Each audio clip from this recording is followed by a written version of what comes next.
now we will move into, unless anybody needs to take a break for anything, we'll move into the work session. And I'll start with old business, item number 1, art.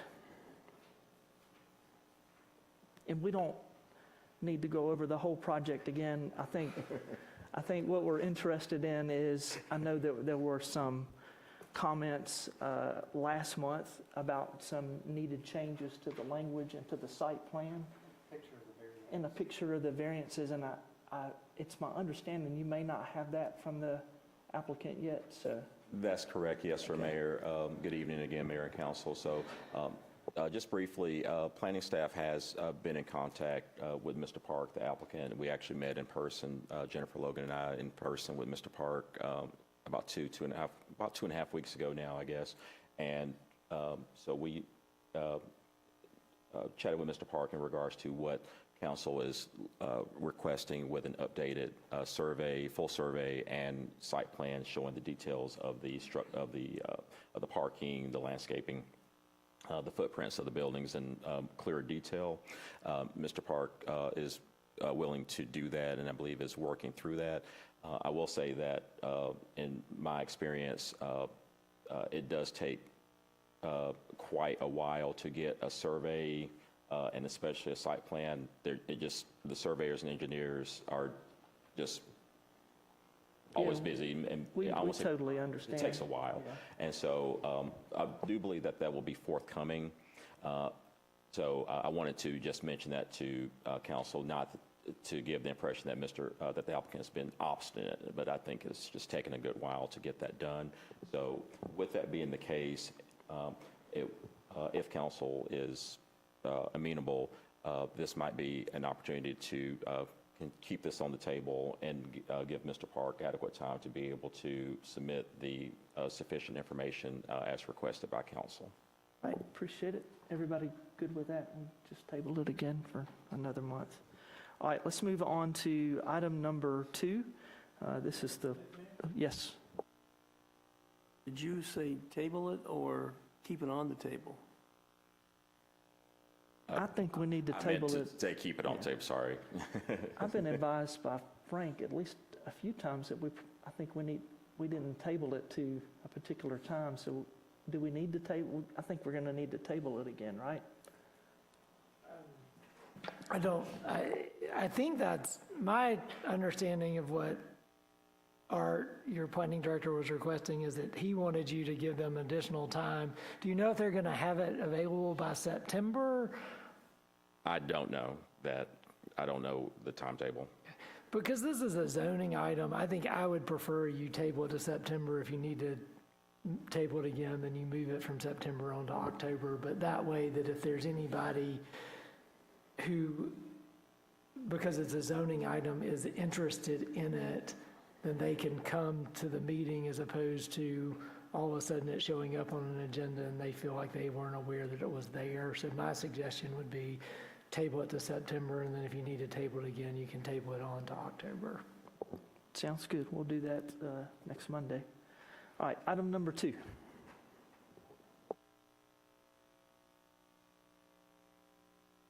All right. Thank you, Mayor. Again, you don't have to go over the same presentation that you gave last time, but are there any changes? No, Mayor. The only change is that Council may remember that there was a citizen who was a neighbor of the applicant of 4934 Hannah Street who had expressed some concerns in regards to some drainage issues. They just wanted to make sure that they would not have any issues with the construction of the in-ground pool.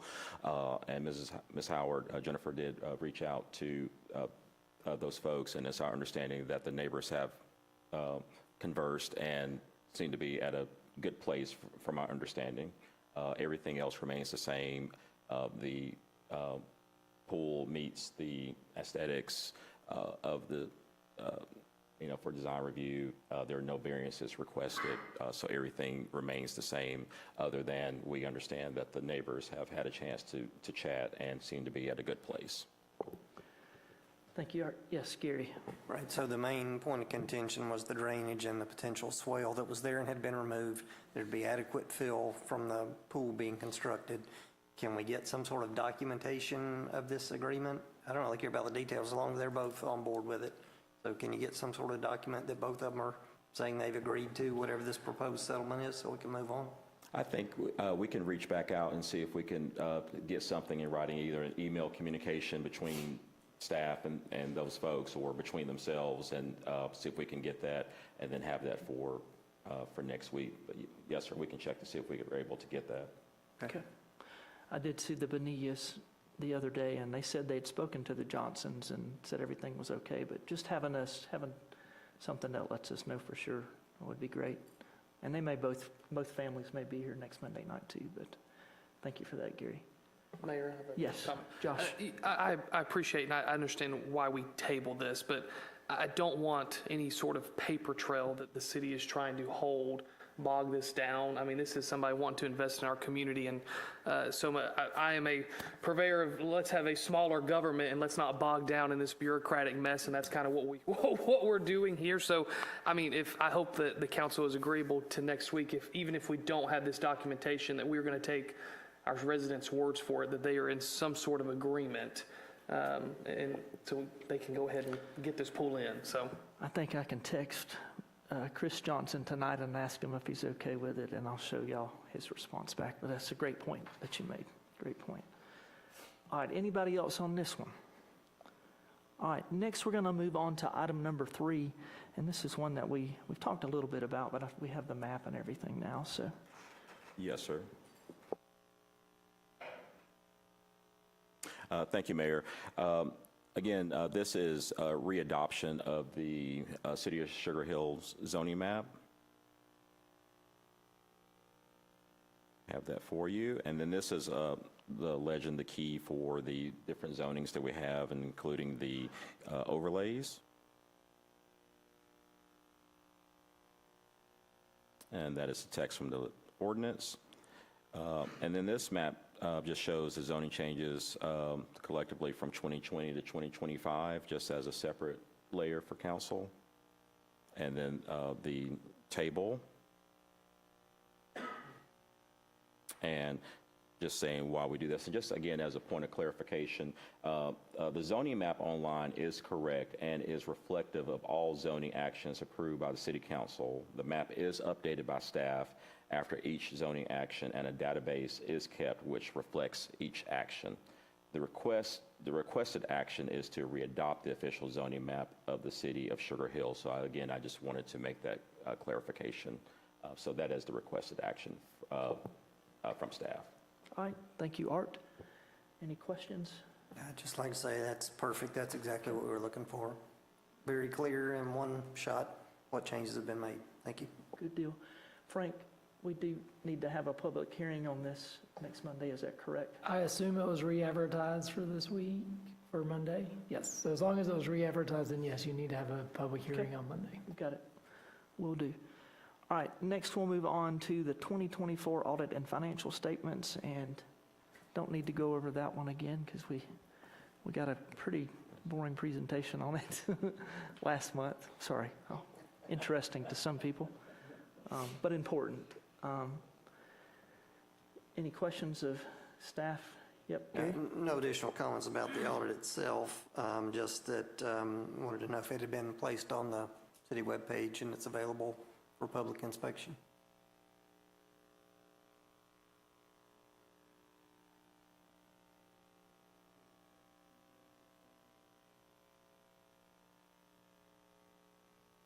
How difficult is it to put it on there? There's already an electronic form. Can they just do it? I mean,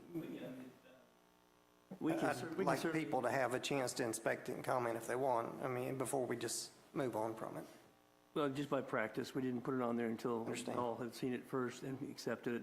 But since you all have had it in your plate, we'll be glad to put it on the website. That'd be great. Thank you. All right, sounds good. So we're done with old business. Let's move on to new business. Item number 5, Art. Thank you, Mayor. This is a request for a right-of-way dedication for property at 4862 White Street. Here is a copy of the survey showing the right-of-way that's to be dedicated to the city. Just for a little background and purpose, Mayor and Council, this is to recommend approval of the right-of-way dedication of 3,002 square feet,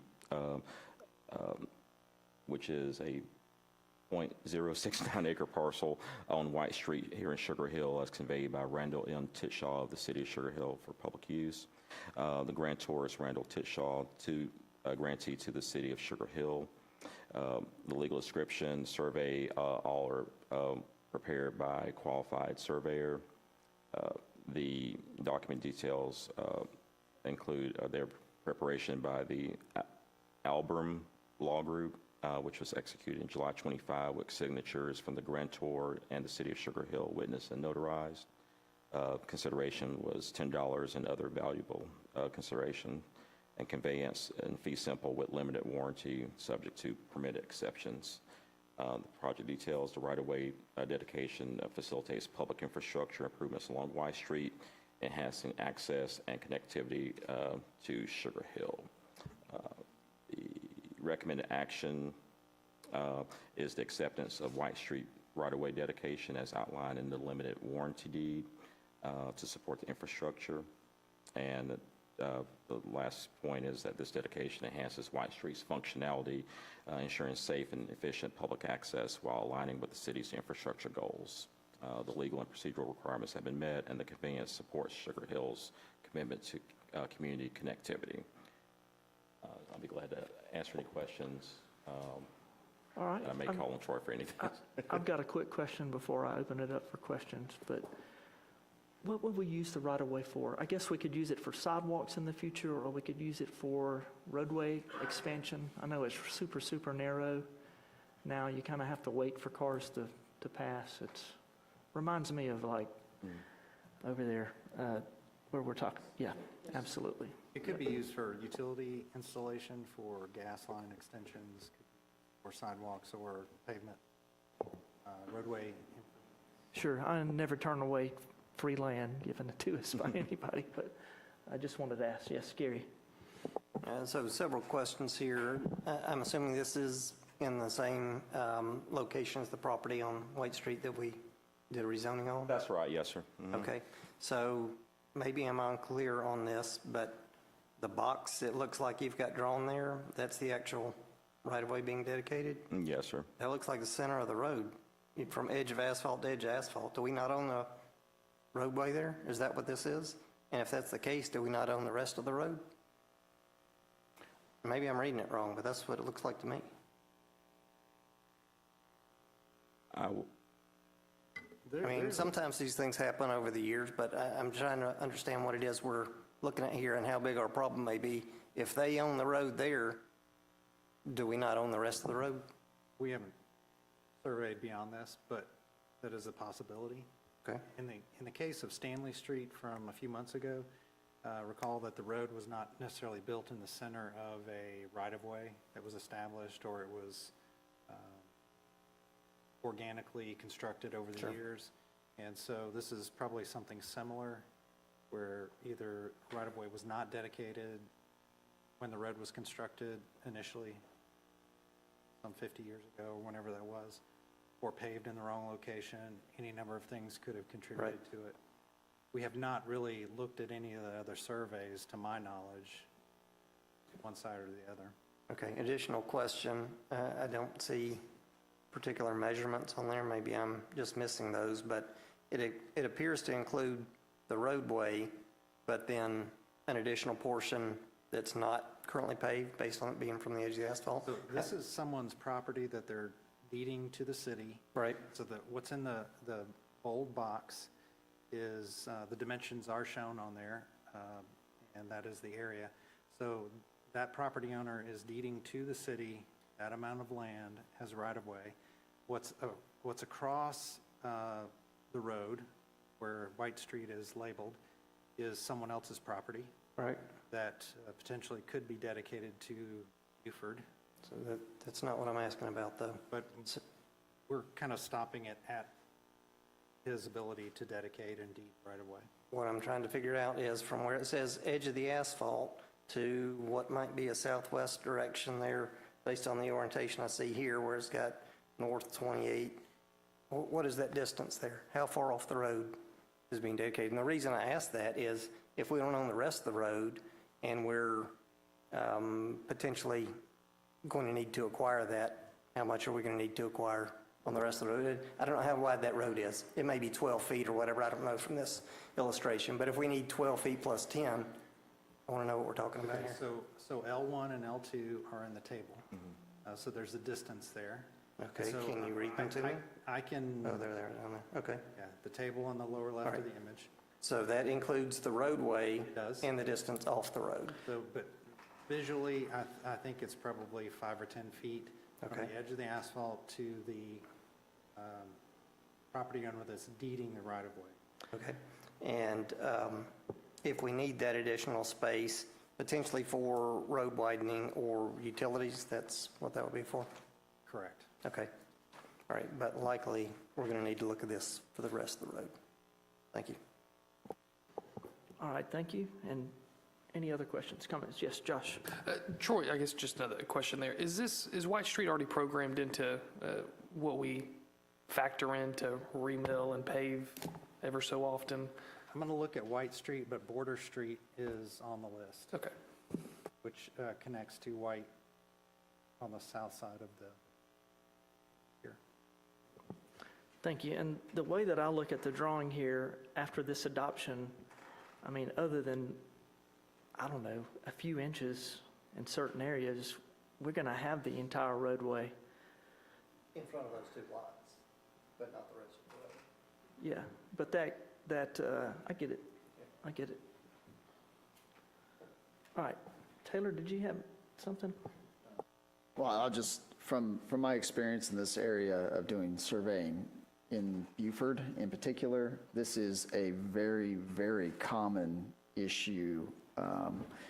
In some places, the right-of-way is, I've seen it as low as 20 feet wide, where literally the road is only 15 feet wide and it's a two-way road. And this is very, very common, in particular in the city of Beaufort, just because of the age of this area. And this one is particularly unique because on the other side of that, where it says City of Beaufort, this is Line Street. And so now this is a very unique situation here. I think Gary's questions are good in terms of determining ownership from a maintenance standpoint. But this is a common issue, particularly in the city of Beaufort, just because it's so much older. This is it's uncommon for Sugar Hill, but it is not uncommon for Beaufort. And they just, as those properties get redeveloped along here, the city of Beaufort has required in order to get the building permit, a dedication of right-of-way.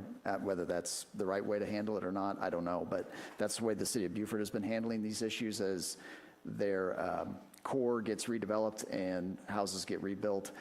They just require a dedication similar to what we've done here. In this particular case, it was through a zoning action, but this is very, very common in the city of Beaufort in this area. So just wanted to provide that context.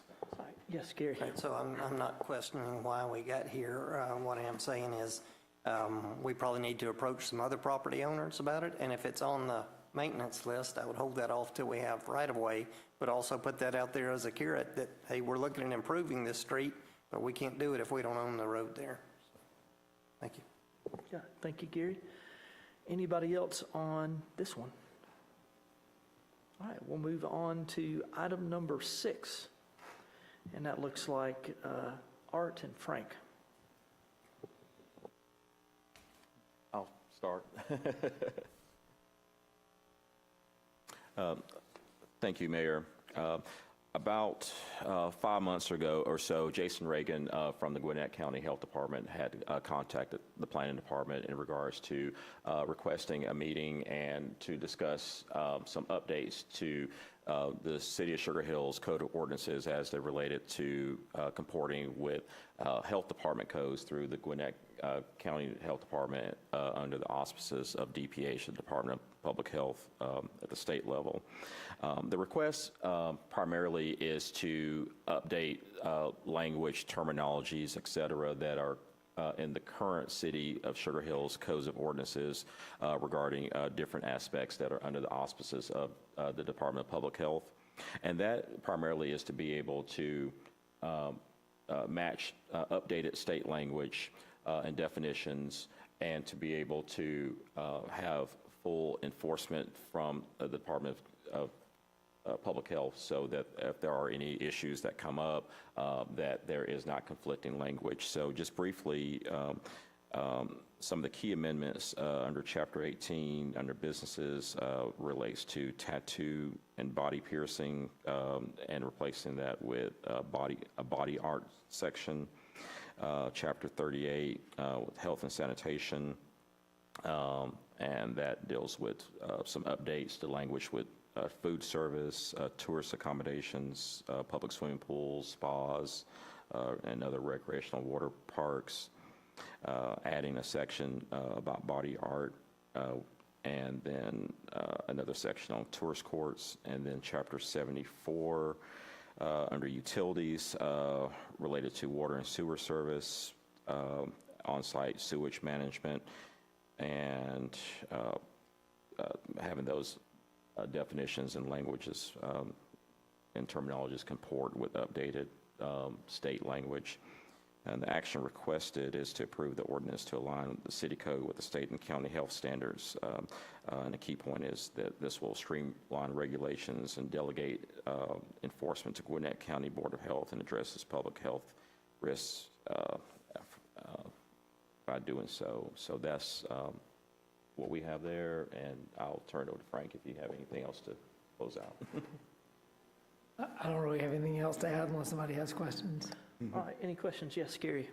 All right, so I'm all in favor of the county maintaining the health standards. I do have some questions, though, particularly as it relates to septic tanks, because I believe we have quite a few of those still in the city. So Section 74-1, water and sewer service, says the water and sewer service for the city is provided by Gwinnett County and the Department of Water Resources, to the extent that that's sewer and not septic tank. That is correct. It does move on to on-site sewage management systems. One thing that caught my eye down at the bottom of page 3, shall be punishable by a fine not to exceed $1,000 or a term not to exceed 60 days in jail. That seems a bit excessive, because these things can be difficult to and expensive to maintain and update. But the next section there, new community sewage treatment systems, where it's basically saying 2 or more neighbors can't get together and provide a system that would control both of those. The reason I bring that up is because a lot of the property on Peachtree Industrial is not served by sewer service, and we've tried to have that addressed by the county over the years. And the response we got 20 years ago, which may not be the same as now, was, you need to get you a big customer in there and we'll pay to upgrade the lines. Well, that didn't happen. And so you had the school come in and put in a forced sewer main that affected them just that side of the road.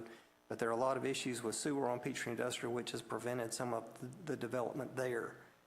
If we limit ourselves, if they won't provide sewer service, and then we're limiting ourselves that they can't provide their own except individual, that may be an issue. So I'd like to have the city attorney look into that a little bit and tell us what sort of options we have there. I mean, if they provided it for the whole county, I'm fine with it. They can take it over and I have no issue. But where they're not willing to provide it, I don't want to tie our own hands. It could cause us some problems. Frank, you don't have to, but do you want to respond to that?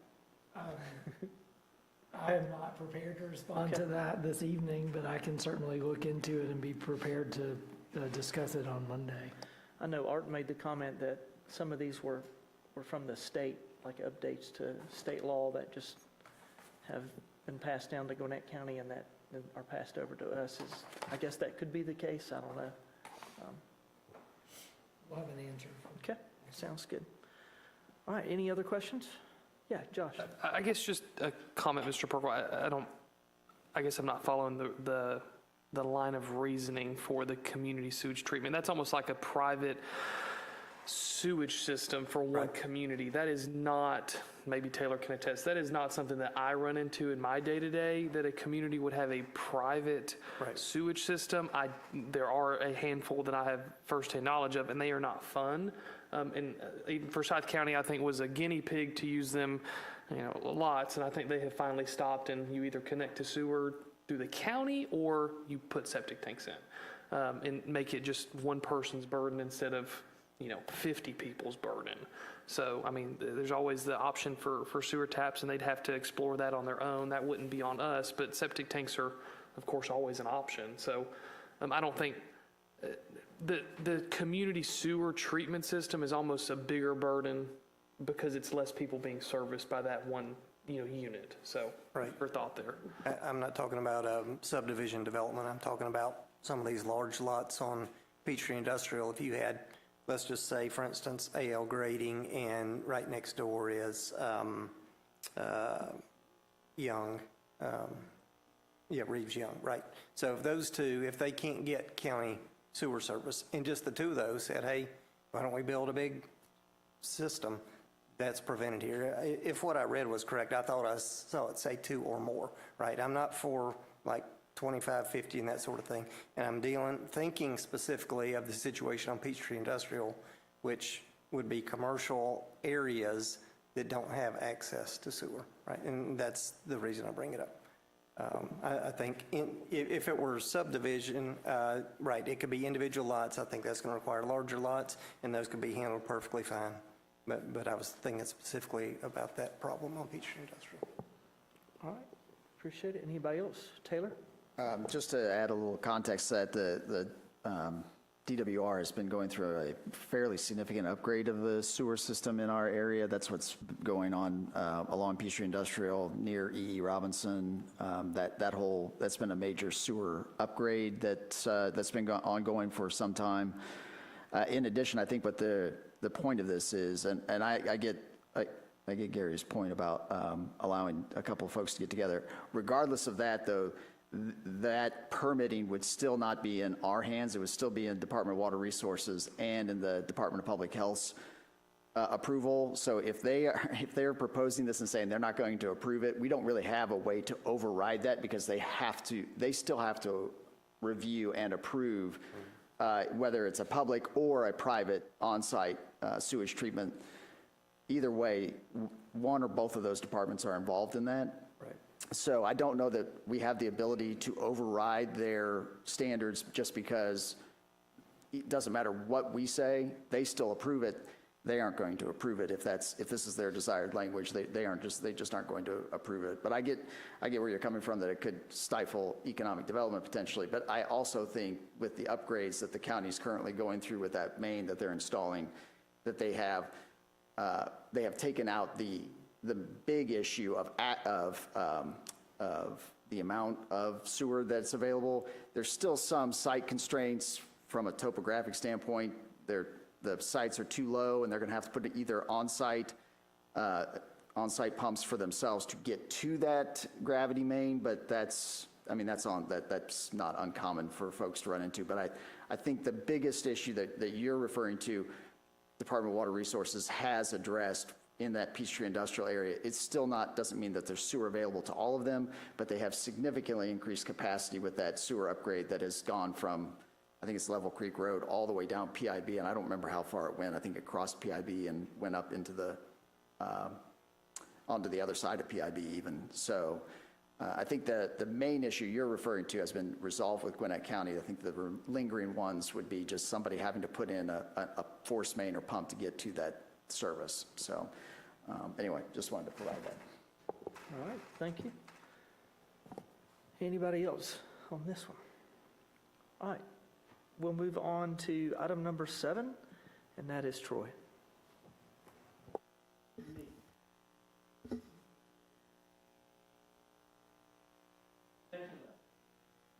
You can have this one if you would like.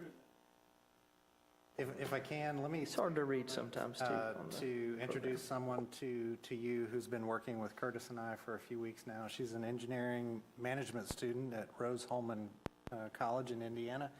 But Jaden Odell is working with us for the summer, just for course credit. And so she's been helping us with a lot of our projects and putting our documentation together. So Jaden? Yes, good evening. I guess Troy already introduced me a little bit, but yeah, I was going to say the exact same thing. I'm engineering design undergrad at Rose-Hulman Institute of Technology and engineering management master's there as well. And so, yeah, I'm working as a construction management intern this summer. But overall, I've written multiple documents for this project, for the cemetery fencing improvement. Overall, the main goal is to improve and enhance the fencing of the Sugar Hill Historic Cemetery in order to ensure preservation and aesthetic appeal for the community. Let's see. So the funds for this project have been budgeted in this year's capital improvement plan. In the amount specifically of $500,000 for the Phase 3 developments. 21 prospective contractors have been contacted, and a total of 3 bids were received. After confirmation of their qualifications, the staff recommends the award of this construction contract to Haspun Construction of Alpharetta in the amount of $210,000. Yeah, there's my piece, and I'll hand the rest off to Troy. Thank you. Thank you, Jaden. Troy, do you want to take questions? Yeah, what else? can I add? Gary's got a question. Just a question there. If I read this illustration properly, we will not have a knee wall on the backside like we do on the front? Okay. Just for cost purposes? Yes. Okay. All right, thank you. Jaden, good job. Anybody else got a question? Or Troy? All right, we'll move on to item number 8. Paul, that one is you. We have a proposed budget amendment that would allow for the purchase of a hook lift truck for the use of Public Works. The one that they want to take out of commission is a 2016 vehicle. It's a Freightliner. It has 85,000 miles on it. It was purchased back, as I said, in 2016. It travels to and from Gainesville almost daily, taking debris to the landfill. And when Joe Appling tells you a vehicle is on its last leg, it's on its last leg. So we would like to, rather than put this into the 2026 budget, we'd like to go ahead and get a budget amendment this year to authorize us to purchase one for amount not to exceed $200,000. And the funding source would be SPLOST for the purchase. One of the reasons we want to do that is that we do know that Freightliner and Cummins Diesel are proposing price increases in 2026. This would potentially save us $18,000 to $20,000 if we purchase it this year rather than waiting to the 2026 budget. So that will be the recommendation. It is the recommendation. And we would bring that to you next week. All right, appreciate it, Paul. Any questions? You mentioned, I believe, the potential savings, but what's the total cost we're looking at on it? $200,000. $200,000. Okay, thank you. I mean, we think we can get it cheaper, but we'd rather just have an amount not to exceed. Yeah, Taylor has a question. Paul, this is hauling inert yard waste up to Gainesville, and the primary issue, the reason we have to go to Gainesville is because of the plastic bags that people put yard debris in. If paper bags were used, where could we haul that inert landfill? Oh, we mulch. To Cowart's there at PIB and North Price? I mean, that may be just as a food for thought, not something we need to discuss tonight, but maybe something in a future work session we discuss the requirement of folks to use paper bags instead of plastic bags for yard waste debris pickup. It's in their own best interest, but it's also in the overall city's best interest if we can stop having folks drive up to Gainesville. And I mean, that's both, we're seeing a cost here associated with that, but it's also time loss that somebody could be doing something more valuable than driving. Driving to Cowart is much easier than driving to Gainesville, so we can use those folks' hours. We see the Public Works employees with the flatbed coming in and throwing the bags up on the back and then having to change from there to someplace else and finally get hauled to Gainesville. You're right, it would be a substantial savings and convenience, I think, to just do it to Cowart. All right, thank you. Yes, Josh? I'm Troy. I'm not sure if you know the answer to this one, but I'm going to ask it anyway. Are we able to, when we say it's on its last leg, are we able to retain and repair as a backup, or are we going to surplus this sucker out of our inventory? I think we're going to keep it like we did some of the other purchases we made for surplus parts. Okay, So keep it for parts. thank you. All right, thank you, Josh. Anybody else? All right, we're done with the new business, and so we've got a couple work session discussions, and I'll hand it over to Josh. Thank you, Mayor. Troy, would you be able to pull up the chicken ordinance that we're going to be talking about by chance? As he pulls that up, I guess I'll just ask the council once again, what came first, the chicken or the egg? No one ever gave me an answer the last time, but this is an ordinance that our planning department came up with in conjunction with our legal counsel and looking at what our other sister cities do in terms of poultry and livestock and how that looks like. And there has been a discussion, especially in Frontier Forest, regarding livestock being kept and not being kept and what the parameters are that. So the goal of this is to allow chickens and different livestock, and it's going to be based on lot size and square footage, up to a maximum of 3 if you're lot 72 to 12,500 square feet. And Art, what's the acreage on these? Do you know offhand? Or maybe Taylor might know offhand what square footage on these. Is it like a quarter acre, half acre, 3/4 of an acre, and an acre?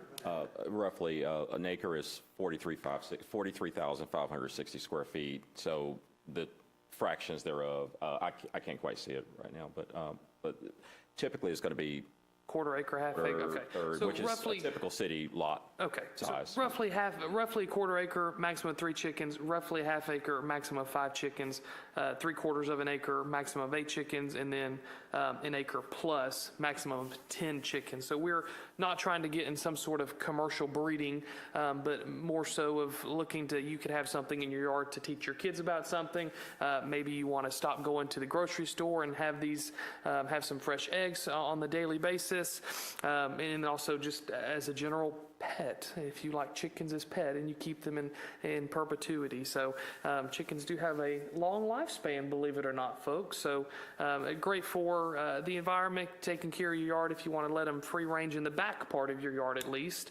And there's some parameters in here of where the coops and everything need to be on the property lines and how those need to be maintained. There's a permitting process in here in terms of enforcement, that you do have to have a permit prior to construction of a habitat, permitting fee of $100, and then of course any sort of building permits that might be necessary if you're trying to build the Taj Mahal of a chicken coop, if you will. And then that will kind of give us a database in my mind, and I'll toss it to Art if he can elaborate, but almost that we can check for compliance. If we get a call on someone being out of compliance, we can say, hey, we have a permit on file, we'll go check up, or hey, we have no permit on file, let's see what's going on. But open up to any questions here. And like I said, this is just a draft ordinance as of right now. So hopefully we can get some feedback and maybe vote on this in September. And I think too, if you live in an HOA, I live in an HOA that restricts this, and this HOA restrictions bylaws, because you agree to it, they would supersede this. And so, yes, Gary. One of the things that was brought up in the past related to this, and one of the complaints you get related to chickens is roosters. Do you have a specific prohibition in there on roosters? Because that's the noise. It's just chicken, yeah, no roosters. Okay. But does it specifically say in there? Okay, all right, thank you. Got it. All right, any other questions or comments? Yes, Mr. Mayor. Yes, ma'am. I would just have a little bit of a concern with code enforcement, because if someone did not apply for a permit and does have chickens, then we need to figure out if code enforcement goes to the door and they don't see any visual sign of chickens, maybe they have them in the basement at that moment, or they're in a cage on the back porch. And if code enforcement knocks at the door and the homeowner says, oh, we don't have any chickens, and code enforcement doesn't see any, then what is the recourse for a statement like that? If a neighbor, provides a picture or a video and says, well, I see them there all the time, are those admissible? So I think before Meg, we do this. I think that would apply right now, right? You have to have calls in order to cite somebody. So, I mean, there's not going to be no difference between now and in the future. I think the difference might be if someone builds a building and they house chickens and they're not permitted, obviously we would be able to see that, but chickens that walk around, yeah, it's going to be hard to show cause in that type of situation. And that's just a legal issue. It's not that's a fair statement, but yeah. All right, any other questions or comments?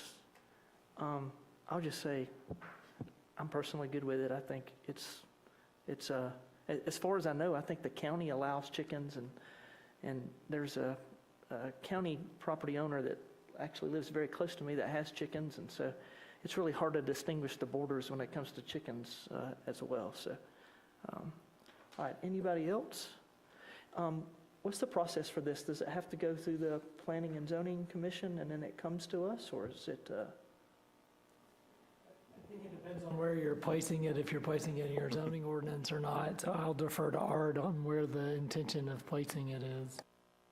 And we can place, or, if it's at the council's wish as an amendment to the zoning ordinance, or if council wishes to have it as part of the overall code of ordinances.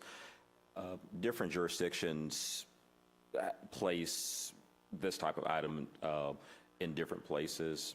So that would be council's wish in terms of the placement. If council does want to place it in the zoning ordinance, we will need to formally advertise, go before the planning commission, work session, and council public hearing. Josh, what do you want to do? I will default to staff advisement right there. I don't have a particular place I have to see it I at. think Gary's made. Yeah, I would just say we've already got some things, part of them incorporated in this ordinance about pigs and rabbits, and I would say wherever we already have animal stuff, we need to keep it all together just for enforcement and understandability. I think that's currently in your zoning ordinance, so I think we'll run it through the planning process. They're due to advertisements. Our staff will have to determine if it can come in September, if it will have to be October. Just depends on our advertising deadlines with the Gwinnett Daily Post, which are not easy to meet sometimes. So just so you know, from that standpoint, it may end up being October just because of advertising deadlines. All right, next one's yours as well, the golf cart ordinance. Thank you, Mayor. Move over. You might be seeing golf carts on city streets here coming up. Would you mind pulling that one up too, Troy? I'm sorry. Well, I have it on an email. It's not attached there, is it? Well, darn. Art, do you by chance, could you pull that one up, the golf cart ordinance? Do not have it. I will try. Well.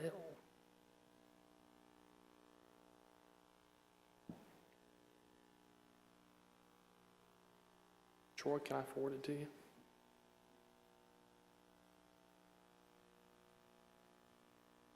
Okay, I just sent it to you. BB Bill.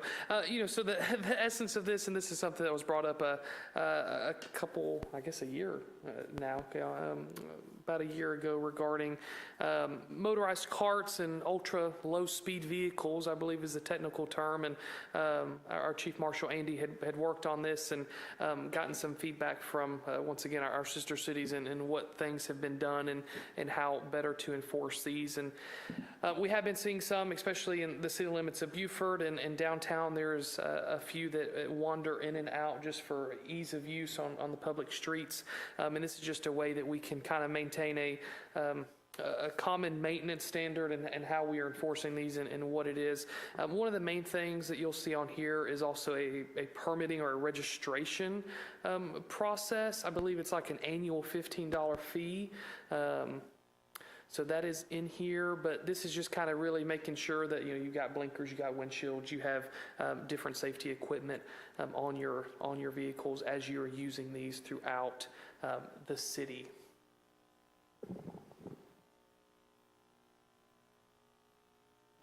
Troy, would you just scroll through that a little bit? Oh, That's sorry. several pages.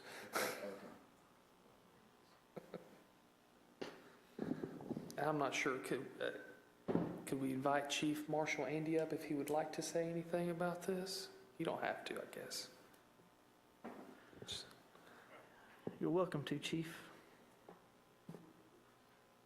Well, when I was looking at the ordinance and everything, I came up with a Chevrolet version and sent it to Frank, and he came back with an Escalade version of an ordinance, which has a lot more detail than what I originally came up with. Basically, we're going to start seeing a whole lot more. And another issue that we're going to have down here is the parking for the golf carts. We don't have specific parking designated for golf carts. And having a golf cart take up a whole space, parking space, you know, will tend to be an issue. But I think some regulatory compliance for the people who want to come downtown should be initiated for them to travel on the roadways to come down. And it just helps us making sure that everything is done in a safe manner and protecting not only the people who are driving the carts, but also the pedestrians that are around, making sure that they have all the safety requirements required by state law and to make sure they're established on those carts. What is the maximum speed for a low-speed vehicle? Is it 35, 45 No, miles per I hour? think it's less than that, 20, 25, yeah. Okay, got it. Yeah, the state laws, you know, limits the streets on which these can travel. Our ordinance continues those, obviously, they're set by state law, so continues those restrictions. Also, on state highways like Highway 20, they can't cross Highway 20 except at a designated crossing designated by the Georgia Department of Transportation. We have a space in here for y'all to list those, as far as I know, but I'm not your transportation department. As far as I know, GDOT has not listed any locations at which you could cross Highway 20, so, is PIB a state route? No, county, yeah, so I thought. So, but under state law and your ordinance, no one would be able to cross Highway 20 unless somebody gets Georgia Department of Transportation to designate a particular intersection for crossing. And so for safety purposes, that would give the marshals a way to enforce somebody if they're improperly crossing Highway 20.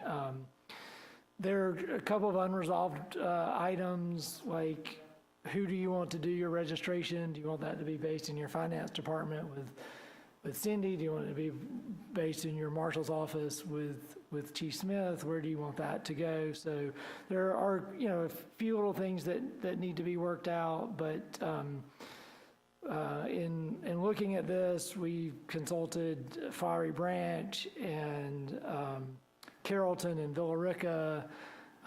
We relied much less or didn't really look at Peachtree City because Peachtree City has all their golf cart paths, and so it's not particularly germane to what y'all are, the situation y'all would be facing here.